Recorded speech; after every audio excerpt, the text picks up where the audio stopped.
So everyone is asking why the next generation after Yuji and Yuta is too weak. I mean, they literally had to rely on 2 teenagers to handle a whole alien invasion, which is insane, but the actual reason goes back to Gojo, because when Gojo was born, his power alone shifted the balance of the world. So the cursed spirits all over the world evolved in response, just to balance it out. But when Yuji and Yuta came, their combined cursed energy immediately took over the balance that Gojo had created, and honestly, their combined strength was already enough, which is why the next generation wasn't born with powerful cursed energy until Yuta and Maki's death.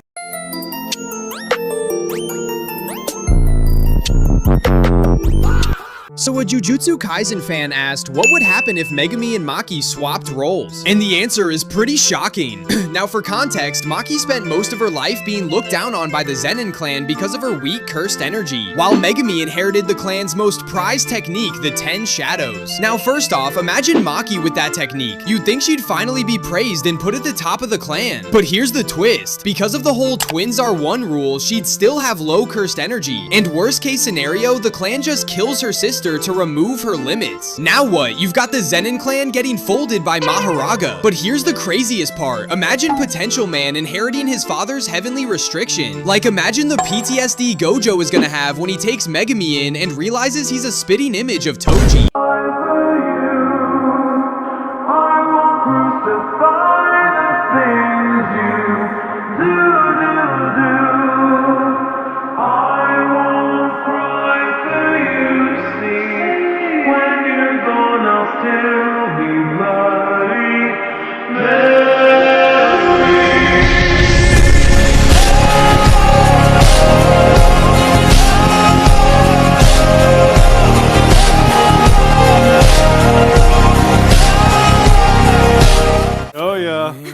We all know that it's you. I told you, stand up!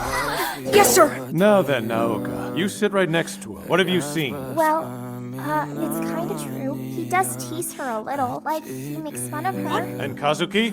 Yeah, totally. I kept telling him to knock it off, but Shoya won't listen to anyone. What? That's not fair! You were making fun of her too, Kazuki! And it's not just the boys. The girls were doing it too! Mean! I would never do anything like that. How could you? How could you say something like that?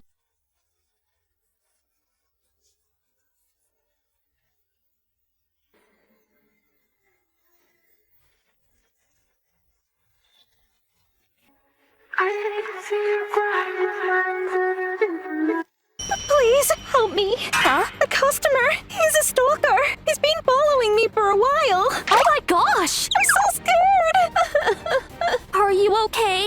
We have to do something. Oh no, he's coming over! Kage, we have to help her! I finally found you. Help me. Hey, you're not going anywhere. What? Kage, what are you doing? Hey, what happened here? This woman conned me. She said she needed money for her parents' surgery, so I lent it to her, but she took off. Give me back my $50,000. That's, you've got the wrong person. I figured as much. How did you know? She had a suspiciously nice watch for a cafe worker, and she was definitely fake crying. Besides, stalker wouldn't say found you, would he? To make you see it's true. I'm so confused, baby, can't you see? Please come rescue me. Imagine saving a child and then discovering years later that he's a serial killer. The child was on the verge of losing his life, but the hospital decided to let him die. However, one doctor disobeyed the order and operated on him, saving his life. The problem is that by prioritizing the child, the doctor was unable to treat an important local politician, causing the hospital administrators to decide to fire him, ruining his career forever. However, that was only the beginning of the nightmare, because out of nowhere, the executives were found lifeless, and the little boy vanished without a trace. Despite everything that happened, the police investigated but never found any evidence, so years went by without answers. But everything went to hell one night. Well, the doctor found the clinic guard dead, and without caring about the danger, decided to go after the murderer, a patient who might be connected to the events of that time. When he finally caught up to him, the real killer was taking his life, and he discovered something unimaginable. The killer was the boy he had saved years ago. He was the one who killed the executives and did this to lure the doctor there, all to thank him for saving his life. At that moment, the doctor realized something terrifying. He himself had created the monster. sister. The name's on the screen. Imagine that the country's most wanted murderer is the police chief himself. For years, there was a vigilante known as 20 Faces. He was known for targeting only criminals, torturing them using exactly the same methods they'd used on their victims. They tried to catch him time and time again, but it was all in vain until he made a mistake that changed everything. A new clue linking the killer directly to the police. The craziest part is that the investigators begin to realize that the chief knows too much, and then the truth comes to light. On the night of his sister's birthday, just as he was returning home with her gift, he found her tortured and lifeless, her body left completely unrecognizable. But the worst came when he discovered that the culprit was a psychopath he himself had arrested some time ago, but who had been released because he was supposedly not of sound mind. Even though they had all the evidence to put him behind bars, the law was on the murderer's side. So the chief made a decision. He himself would take care of the criminals, starting with the one who did that to his sister. The name's on the screen. The girl was playing in the sand and simply pulled out a tree blocking her way, while the adults were still playing with building blocks. The girl took out a chainsaw and started building a wooden cabin with her bare hands. Hundreds of pounds of trees felt like toys in the girl's hands, a sight that terrified everyone around. What's even more surprising is that the girl actually captured 2 aliens. Not long before, an alien leader had come to Earth and hidden a key capable of destroying the world under a tree. Unexpectedly, it was discovered by the girl playing in the sand. Seeing his plan ruined, the leader immediately rushed toward the girl, but the next moment, he was effortlessly subdued by her. Fortunately, the girl's mother arrived just in time, successfully saving the leader. Seeing her gentle demeanor, the leader instantly fell in love, completely forgetting his plan to destroy Earth. Luckily, his subordinate reminded him in time, and the leader regained his senses. To retrieve the key, they followed the girl closely. Meanwhile, the father, trying to prevent the girl from running around, specially bought a chain, but it turned out to be completely useless. To the aliens, this looked like Earth's custom of flying kites. Soon, the father was exhausted and collapsed on the ground. Just then, a rustling in the grass caught the girl's attention, and the next moment, the 2 aliens were dragged out. The subordinate seized the chance to break free, grabbed the girl, and ran. Startled, the girl suddenly burst into tears. As the subordinate tried to cover her mouth, she bit his hand. The moment she broke free, the girl tossed the key to her mother, who expertly caught it with her head. Thankfully, the mother's head was tough enough to avoid any harm. Just then, the leader suddenly returned, offering to exchange the girl for the key. Hearing this, the mother became furious and said that if he apologized to the girl, she would give him the key. The scene instantly captivated the leader. 고맙네. 아주 살짝. 난다래. So this fan said Sukuna could have ended up just like Maki and Mai if he'd reincarnated a little too early, and it would have changed the entire plot, because in the Jujutsu world, when twins are born, the power meant for one person gets split into 2 bodies, just like Maki and Mai, which means instead of one really strong sorcerer, you get 2, but both end up kinda weaker or incomplete in their own way, which is why Sukuna's power could have literally been halved if he had reincarnated a bit too early when Yuji's grandpa was alive, because he apparently was the reincarnation of Sukuna's twin brother. I didn't realize the sword was your main body. You realized far too late. Fine then, I suppose I'll have to defeat you again. If you try to attack me, your future wife will be without a head. What? I don't remember her being anything of the sort. You cannot deceive me, fool. I have access to this man's memory. Okay, I'll just kill you both. Hey, do you seriously not care if this girl lives or dies? I seriously do not, because you can't be considered a hostage unless you're actually worth something. Now, explain yourself. I'm sorry. He's not actually my future husband. It was just wishful thinking. She brought this on herself. I can't help but feel bad for her, though, you know? Our favorite anime of the year! My vote was 100% Apothecary Diaries Season 2. It's absolutely amazing. Beautiful storytelling, beautiful characters. It's absolutely peak fun.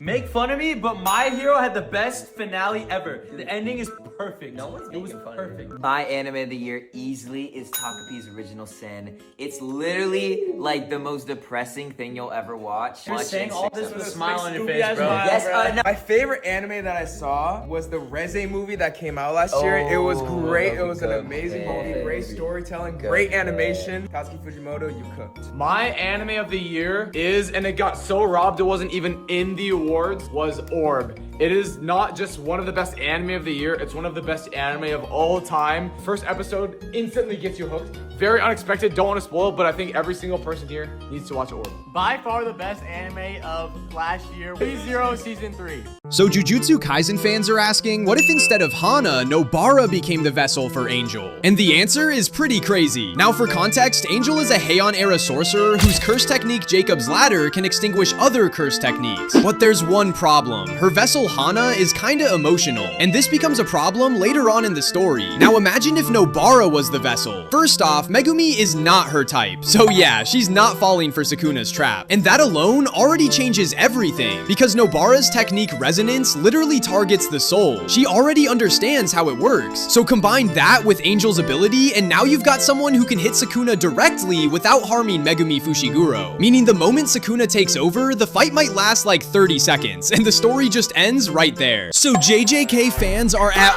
war over how they should animate Gojo versus Sukuna. Everyone wants a massive 2-hour movie, but there's a huge problem with that. The manga shows the iconic Gojo 1 panel, then he's immediately sliced in half like 2 pages later. In a movie, Yu celebrates his victory for literally 2 seconds, and then he's just dead. The audience would get serious whiplash from that. Episodic pacing would actually work way better. Picture this, a crazy cliffhanger episode where the narrator declares Gojo won. Anime-only fans go absolutely wild for a whole week celebrating on Twitter. Then the next episode drops and it instantly opens in the airport. The despair would actually break the internet.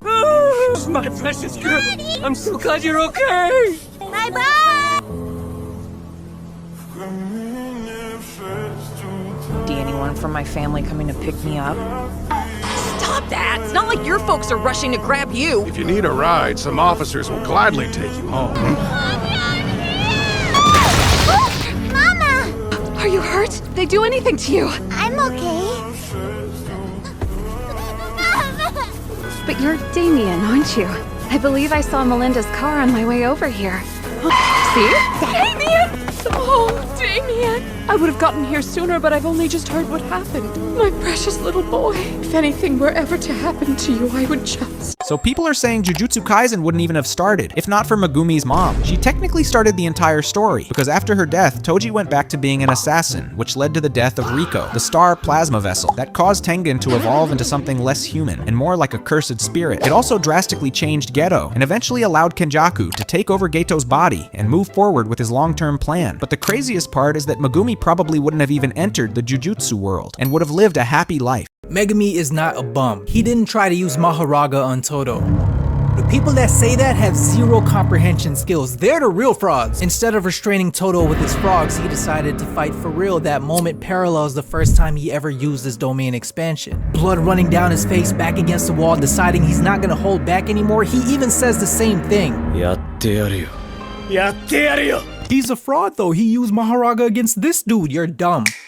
The devil himself came outside to play, 5 times stronger than the last time Megumi fought him, and he was fighting Toji and got stabbed with Playful Cloud. Can you imagine the force behind that hit? And this dude comes out of nowhere and slashes him again with another cursed tool? He thought he was good as dead. This was justified. Mind you, 10 minutes before that, he was clashing domains with a disaster curse. And even 10 minutes before that, Gojo got sealed. Megumi couldn't process what was happening in Shibuya. The most confusing thing about that whole ordeal was the fact that he woke up the next morning. Stop calling him potential man. Jujutsu Kaisen takes place over 6 months. The conversation everybody's referring to with him and Gojo happens like 3 or 4 months into it, and people are holding it against him that he didn't reach his potential within 2 months. Does that make sense? This good ghetto hate by JJK fans is stupid. Morgan Productions. As we all know, in JJS there are 5 special grade sorcerers: Gojo, Yuki, Sukuna, Yuta, and Good Geto. These are the sorcerers that can take over a country, but recently, fans have been saying that it is strange to consider Good Geto a special grade when he hasn't mastered a reverse curse technique or even a domain expansion, and that his trapped curses aren't actually trapped. They just feel bad for Geto, so they help him. And there is actually a surprising reason for him to be considered a special grade. You see, Good Geto was alive and considered a special grade in JJK 0, when reverse curse techniques and domain expansions didn't exist. Are you the type to drink coffee black only when women are around so you can show off?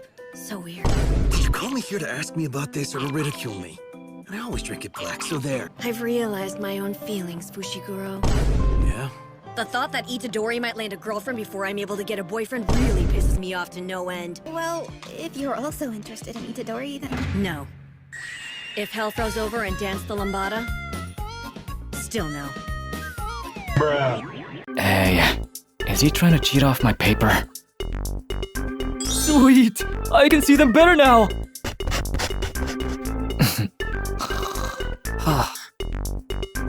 Why? How did I get a 0? A 0? Did he skip a line on the answer sheet? He was cheating. He copied my answers. Wait, what? I deliberately let him see my wrong answers. Then I changed them to the right answers later. I get it now. And what about you, Kage? What was your score? I also failed. He picked the wrong person to cheat off of anyway. This man saved a girl from a fire, and his power ruined his life forever, since people saw him holding up the rubble without falling, and because of their trust in him, his superpower literally keeps him standing, making it impossible for him to lie down in a bed or even sit, a nightmare he endured just so he wouldn't let people down. Over the years, he even erected a statue in his honor, but everything went to hell when a new enemy planted hundreds of bombs beneath it, unleashing the real nightmare. The statue fell, nearly crushing a group of children, so the man stepped in, forced to hold up the 10-ton statue with his own hands. But that was only the beginning, because the villain took one of the girls hostage, threatening to kill her if he didn't let go of the statue. Of course, the man's body wouldn't let him, but in the end, it fell, causing him to lose not only the people's trust, but also his powers. What no one expected was that this was exactly the villain's plan. She was actually the girl he had saved years ago, and when she saw how his powers had become a curse for him, she decided to defeat him to free him from his torment. The name's on the screen. You've got 30 seconds to get me a burger that looks just like this. Or you have to give me your phone number. How am I supposed to make that in 30 seconds? That burger has like 10 unique ingredients. Why don't you just give me your number now so we can cut to the part where I'm buying you coffee? Crap, man. What are we gonna do? Here's your clubhouse burger. Thank you for waiting. Just like the picture. I also added an extra patty on the house. No way. I'm the real king around here. Strengthening magic, huh? Not bad. Next, 4237. Flame eliminate! That's it! Good. The prodigy lives up to his name. Next, 4242. Right. A moment, please. It says here you didn't start as an adventurer until you were already 30. I say this for your own good. You should give up and go back to your day job.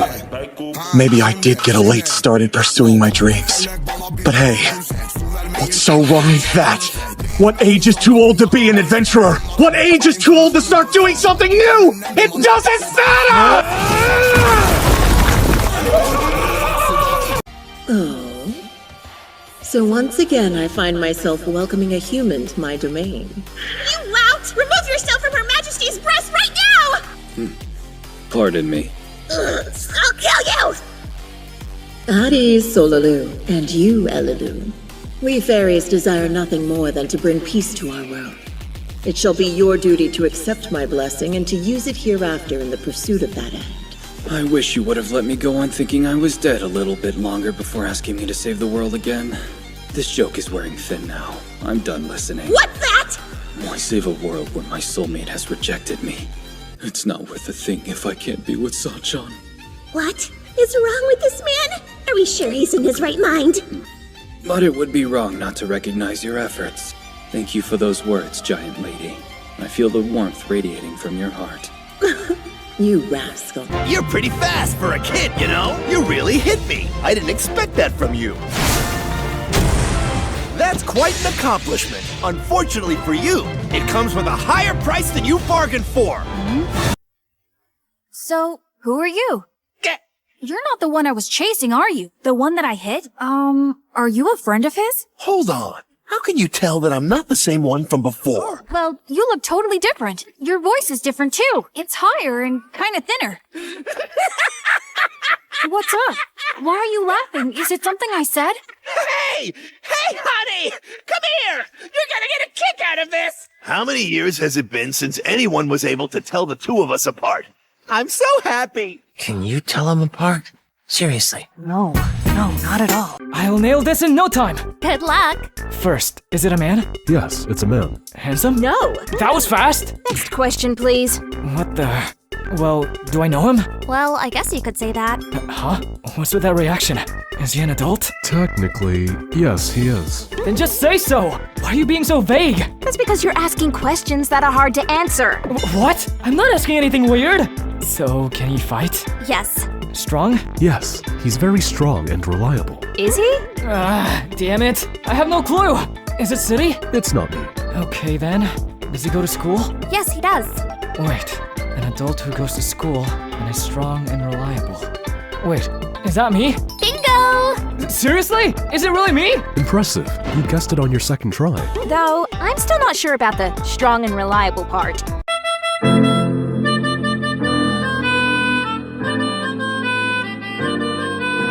This man solves every crime, but the culprits never survive. That's why he retired, until a case came along that no one had been able to solve in 2 years, and a rookie came looking for him, desperate. The man ignores him, but everything changes when he hears the details. He gets so excited that he runs to the crime scene, as if he were addicted to crimes. As if that weren't enough, just by looking at the body, he solves the case, deducing that the culprit must be at the nearest barbershop, and they head there, passing the rookie off as a customer. Of course, the rookie doesn't understand what's going on until the barber tries to drown him, revealing that the barber is the killer and has been taking the lives of his customers for years. Everything goes to hell because he tries to run away and they chase him up to a rooftop where things really start to get murky. Without needing any weapons, the man orders the killer to jump off the building, and to his surprise, the killer obeys. Just as he's about to fall into the void, the rookie saves him. It's at that moment that he discovers the terrifying truth about the man. He has the power to eliminate anyone just by giving the order. The name's on the screen.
One Piece Bounty Rush. One Piece Bounty Rush. One Piece Bounty Rush. Suppose you're not much of a moviegoer, are you? It's just theaters were only places I went to assassinate targets. I have never been for entertainment purposes, so I've never actively watched a movie in one. Well, I guess movie theaters are allowed and dark, so it makes sense. Don't go that way! Scary. What's so scary about zombies? I feel like you could kick any zombie's butt without breaking a sweat. First, I can't stand the foul stench of decaying corpses. Why did I expect a regular answer? Plus, they're already dead, which means those monsters can't even be killed. Ruthless assassin who's afraid of zombies? Crap, I need to figure out his weakness. I don't really care if all the other kids go down, as long as I make it to the end and stand out. More of a jerk than I thought. My next target is that little stubby-legged shrimp. I'm gonna aim for her feet! What? Whoa, you got lucky. He missed you. What happened? She jumped before I could even throw the ball. Eat this! No problem. I'll just have to aim for her right arm! Left arm, then! I guess I'll have to break out my secret weapon. This throw will change its course all of a sudden, so if she tries to get away again, blam! Homing! Slider! Super shot! I thought you were holding back on the girl! This can't be real! It's like she's reading every attack! You're actually kind of decent at this. An elegant manner!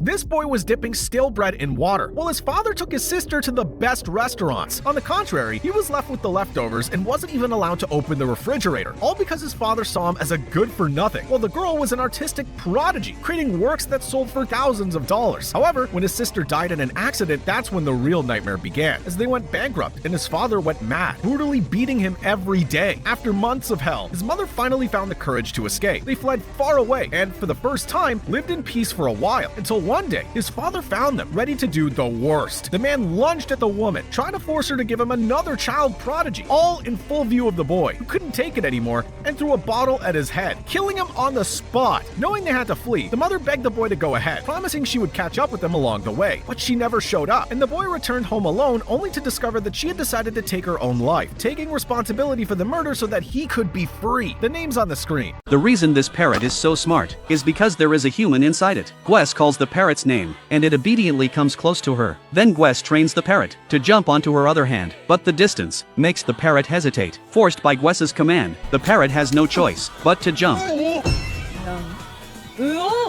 Its unnatural reaction immediately angers Gwess, because birds should not make human-like responses. Gwess decides to kill the parrot right away. At that moment, Jolin secretly steals the parrot. What shocks her is, human limbs fall out from inside the parrot's body. Right after that, she notices Gwess walking upstairs. Luckily, Gwess does not find her. Just when Jolin feels relieved, she suddenly realizes her body is shrinking. Then Gwess suddenly appears, and Jolin is captured.